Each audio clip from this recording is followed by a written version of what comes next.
কখনো কি ভেবে দেখেছেন আমাদের জীবনটা কত ছোট? আমরা মনে করি হয়তো আমরা 40, 50 কিংবা 70 কিংবা 80 অথবা 90 বছর বাঁচি। আসলে আমরা মানুষ হিসেবে কতদিন বাঁচি?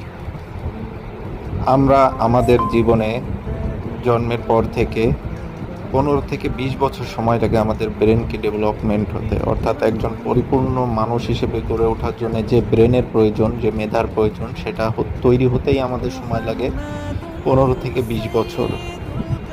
তারপরে যখনই আমরা সেই বয়সে পদার্পণ করি তখন থেকে আমাদের জীবন গোছানোর কাজ শুরু হয়।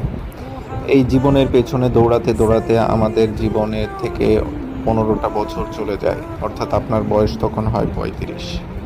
এবং 35-এর পরে আর 5টা বছর আপনি পান আপনার লাইফকে মোটামুটিভাবে এনজয় করার জন্যে, ভালোভাবে চলাফেরা।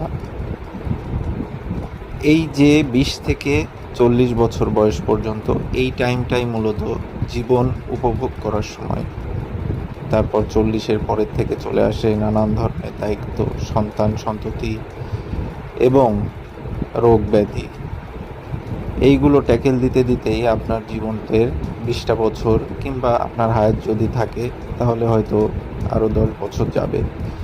এইভাবে আপনার জীবনটা শেষ হয়ে যাবে। তাহলে এখানে আমরা জীবনের মূল সময়টা পাচ্ছি অনলি 20 বছর, যার ভিতরে 15 বছর আমরা নিজের ক্যারিয়ার ডেভেলপমেন্টের পেছনে লাগিয়ে দিই। বুঝতে পারছেন জীবনটা কতটা ছোট? তাই এই জীবনের পেছনে না দৌড়ে আমরা আমাদের রবের দিকে যাই, যে উদ্দেশ্যে তিনি আমাদেরকে সৃষ্টি করেছেন, তার ইবাদতের উদ্দেশ্যে। সেই রবের পেছনে সময় দিই। এই ছোট্ট জীবনে আমরা আমাদের আখিরাতকে বোঝানোর কাজে লাগাই। ইনশাআল্লাহ আল্লাহ আমাদেরকে তৌফিক দান করুক।